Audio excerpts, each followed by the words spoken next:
Today I'll be covering the infrastructure and stimulus package negotiation going on between President Biden and Senator Capito. A new study from the University of Michigan shows just how effective stimulus checks were in helping the country. I'll also discuss the hot stock AMC and answer some common stimulus questions I keep getting from my community. Hello and welcome to today's June 8th Daily News Report as well as ongoing stimulus check package update information video. If you're a subscribed member of my community, then welcome back. And if you're not, consider subscribing right now on this channel. I update you on what's going on in Washington, D.C. What's going on in the economy? What's going on with the infrastructure package and the different stimulus programs they want to stick into, those packages. And so anyway, let's jump into what's going on today. Alright.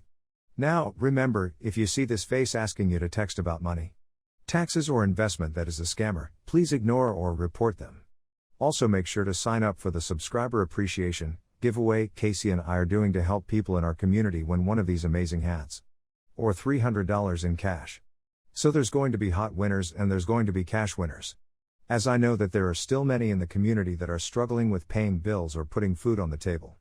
Alright, now later today, President Biden and Senator Capito, will again be needing to find common ground for the next, spending bill.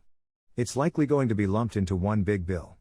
So instead of negotiating between $1 trillion and $2 trillion, it's going to be, where do we go with around $4 trillion in spending needs? Okay. So last week, the Senate parliamentarian threw a wrench into the gears. Of all of the negotiations that I've been covering since March, the Senate parliamentarian told Senate Majority Leader Chuck Schumer that doing a third budget reconciliation vote this calendar year would be unlawful. So this has switched everything up as far as splitting the two bills, one being stimulus, one being physical infrastructure. They're now going to be combined. We also have an idea of the timeline for when they want to vote on this information. Now, Washington, D.C. is running out of time to implement the new infrastructure bill and in the next stimulus package. The American Families Plan, the plan was to do the physical infrastructure first. This would help Biden to create millions of good-paying jobs while Americans repair America and our aging infrastructure.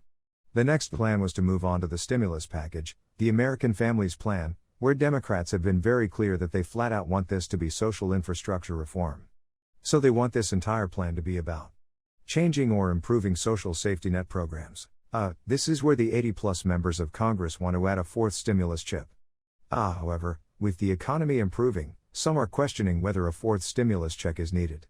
Or whether it's still needed, but for a smaller, more targeted group, most likely meaning a smaller income cap right now. A new study from the University of Michigan showed that stimulus checks led to stronger mental health roofs being kept over people's head and food on the table. As people have gone back to work, the pool of those needing a fourth stimulus check has shrunk, but has not disappeared. And this is what the 80 members of Congress are fighting for is for those that are still struggling, still need a hand up. And so many right now are facing a combination of higher prices with fixed income and the two don't go together, right?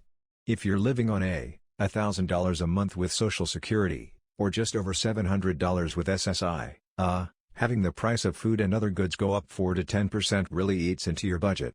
And so these are the people that are still up for a fourth stimulus check.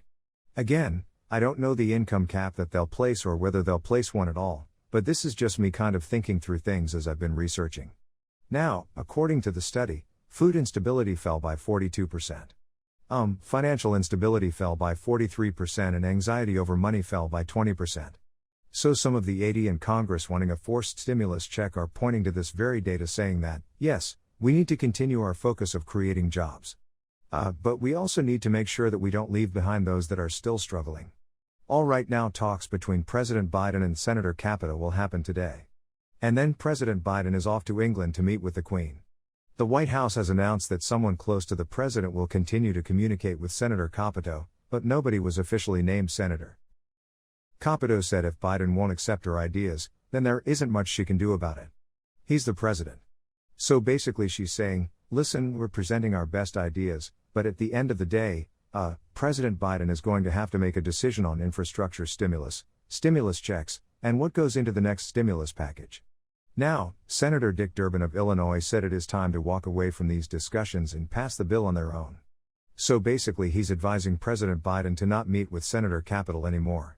We know how Speaker Nancy Pelosi wants the final package and what will be included in that package to be voted on before July 4th of this year. So this is the timeline that we have. It's the only timeline that I've really seen is how Speaker Nancy Pelosi saying I want all of this done and wrapped up by July 4th. Today is the 8th. So we have less than 30 days. For them to insert what they want in infrastructure, what they want as far as stimulus checks, what they want as far as reform to Medicaid and Medicare. And other stimulus, programs like free community college, free daycare or supplement the daycare, things like that. We're coming down to the wire here, by the way. I just want to say, thank you guys so much for giving these videos a like. I really appreciate it. Alright. Yesterday Vice President Kamala Harris spoke before the people of Guatemala, on stage with the President of Guatemala. And she essentially told the people do not come to the United States. She then told the people that they will be turned back at the border. Later that day Harris was asked if she plans to go to the border. She said, "We've been to the border and we are going to the border." Leigh Holder of NBC said, "It's true though, that you haven't been to the border." And Harris said, "I don't understand why you're asking this. I haven't been to Europe either." So she was kind of pushing back on it and he was holding her to the fire. I'm not sure why she brought up Europe because 6 weeks ago, the president tasked her with handling the crisis border, the border of the crisis at the border, excuse me. There's been a massive influx of people crossing the border. As you know, right now, Americans are paying over $70 million a week to house people crossing the border in hotels. And give these people food. Now in response to this, Governor Abbott of Texas said, Texas will be handling this themselves. Moving forward. We will arrest and jail everyone who illegally crosses the border. Alright, now, South Fire Gonzalez from the community asks Stephen. I still haven't received my third stimulus check for $1,400. I got the first two. No problem. The IRS, portal says eligible. But it's been saying this for months. What should I do? The IRS, might have your name near the bottom of the list and your check is still coming out, each month or each week they're releasing more and more stimulus checks. Or perhaps they're waiting to complete your 2020 tax refund. I'm not really sure why there's that hang-up. At this point, I think you need to call the IRS. There could be a mix-up in your bank account on your end or their end. There could be a mailing address mix-up. I read just recently that the IRS was trying to do direct deposits into people's bank, but instead of their bank account number, they were using their social security number. So again, at this point, if it were me, I would just call the IRS directly. Susan from the community says, what is the government going to do to help low-income seniors and low-income families? It feels like there's a lot of talk, but not a lot of action. So I'm not sure what they're going to do in the end. I can tell you that Bernie Sanders and others want President Biden to keep his promise of increasing, SSSSI and SSD benefits. However, I read last week that they might be holding this promise and the completion of this promise back until the fall, when they get closer to the election cycle. If that is true, I never think it's a good idea to withhold from people in order to get votes or to make promises in order to get votes, but after studying politics, this last year, I can tell you that both parties do this. But Bernie Sanders and, Elizabeth Warren and others are fighting, to make those changes for you. There's Representative, Bowen, who's trying to remove some of the restrictions on people that are on SSI so that they can work more without losing all of their benefits right away. So there are things that are in the works. But as far as what's going to end up in the infrastructure in the next stimulus package, I can't say for sure. I can only report on what I'm reading in the news, but the great question. Thank you for that. Alright. Mike W. says, Stephen, what chances do you give for a fourth stimulus check?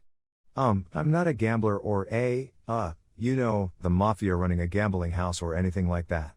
I've tried to be clear with my community that I don't know whether a forced stimulus check will or will not happen. I feel it's inappropriate for me to say it will or won't happen. So I've just chosen to report on what's going on in the news. So, I guess I would say it's a 50-50 chance, right? It'll either happen or it won't happen. I saw yesterday, 2 other stimulus check update channels that were saying that they feel 100% that a forced stimulus check is going to happen. I'm not comfortable saying that. And so I'm just comfortable telling you what's going on in the news. It is being talked about. But I I guess I would put myself at 50-50, right? Good question. Thanks. I will say this, if a forced stimulus check is going to happen, I think we'll see what happened just a week before President Biden signed the $1.9 trillion stimulus package, where they lowered the income cap and had a hard cutoff. I could see them doing that again, where they say, hey, listen, we know that, those that are struggling with income or make under a certain amount. And I don't know what that amount is. Those people are likely still struggling, and we're going to do a $600 or a $1,000 or a $1,200, or, I don't know what the number will be. I could see them doing a targeted stimulus check, but this shotgun helicopter money out to everybody. I don't think that we'll see that again. There are many people that simply didn't need a stimulus check and just put it into Wall Street, or went and bought fun toys.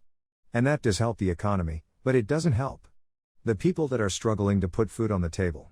So that's just my thoughts. Mike, so I hope that helps. Okay. Sally M says, Stephen, thanks for all the updates. Did I miss where you showed us the IRS portal for the kids' stimulus checks? I don't want to miss this. Those stimulus checks for kids are supposed to start in July. That's already written into law, so they can't change that. But as far as a public portal, nothing has been released just yet. As soon as they do, I promise I will let my community know and I'll talk about it several times. But as of right now, you have not missed it. They just haven't opened up the portal or made it public yet. Okay. Now, some in Washington, D.C. are nervous about Nancy Pelosi. She is the most powerful Democrat in, the Democrat Party right now, and she has not said whether she plans to retire or run for her position in 2022. Some want her to move on and allow for new blood to rise within the party. Others say it's time to move on, Nancy. Alright. Now the head of the IRS plans to ask the Senate Finance Committee for authority to govern Bitcoin. Up to this point, the Fed has said crypto isn't currency and is highly volatile, but it's not illegal. And so we're not going to get involved. However, as crypto becomes more popular, I could see the Fed getting more involved, because it may start to compete with the US dollar. President Trump said, just a few days ago that he didn't like Bitcoin because it competes with the US dollar, and doesn't want anything competing with the US dollar. So opinions are starting to come out about cryptocurrencies and Bitcoin specifically. Alright. The hottest stock on Wall Street right now is AMC stock. Though it's not growing based on people flocking to movie theaters or ordering triple large popcorns, rather it is a meme stock that internet groups have been pumping to stick it to hedge funds and to Wall Street. AMC is up 43% just this week and up 446% over the last month. So it's getting a lot of attention and it is growing. But the question is there anything really behind it? And I know those that have the AMC stock usually give me a hard time in the comments when I say this. But being in the money world, you really do have to ask what's really behind this big pump of money into one stock. Now, some on the internet and also on YouTube are saying that this stock could go to $1,000 per share. As of this video, it's sitting at $54 a share, which is significantly overvalued, at $54. The price, to earnings ratio is incredibly, out of whack. It's just unjustifiable. So if you're in the stock, I hope it works out for you and you can continue to pump that up. If you're not, you're likely getting in at the very top. And anyone that pulls out would be pulling your money out as the stock starts to fall. So, I'm not giving advice whether to get in or get out. But these are just my thoughts. I've had many people in the community ask me in the comments. Cảm ơn này. Tôi đi